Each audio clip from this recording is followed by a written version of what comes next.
For the first time in months, the school bells will be ringing here and all across York, Peel, and Toronto, welcoming students back for the return of in-class learning. And while students are usually a little bit nervous about going back to school, this time many parents and teachers are too. Digga, digga, digga, digga, digga. We've been preparing them a lot. We've been practicing masking and washing hands and making sure that they're really ready for tomorrow. But again, we're not as scared as maybe September, but we are nervous for them. We're nervous what it's going to look like, and especially with this new variant. The Ministry of Education has implemented some new measures to help keep students and staff safe. Now all children from grade 1 onwards must wear a mask, not only in class, but on school buses and even at recess if social distancing can't be maintained. And some school boards require all students, regardless of age, to be masked. The only tangible difference that I'll be experiencing in my classroom is that I will be asking students to show me their successful completion of the COVID self-test.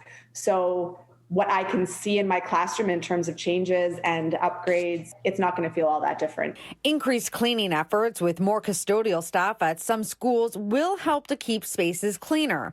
And some classrooms will also be emptier, with many students opting to take their courses online, joining their classroom peers virtually and helping to make social distancing easier, but potentially making learning more challenging. The hybrid system itself wasn't great. It's really hard as a teacher to teach to the kids online and the kids in person. And you're trying to pay attention to all the kids in class. You're trying to pay attention to the kids online. You feel like you're splitting yourself. And I feel like I end up not paying enough attention to either the in-person kids or the kids online, and I feel bad. It isn't exactly the return to school many parents and teachers were hoping for. March last year, everything was shut down with way fewer cases.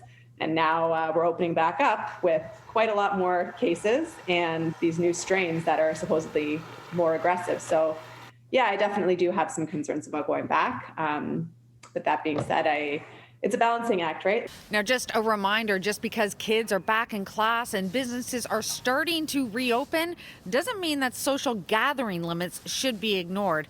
And an important note, even though classes are supposed to resume in person tomorrow, given the forecasted storm, you're going to want to check with Breakfast Television or 680 News just to make sure everything's happening as planned. In Etobicoke, Christina Howard, City News.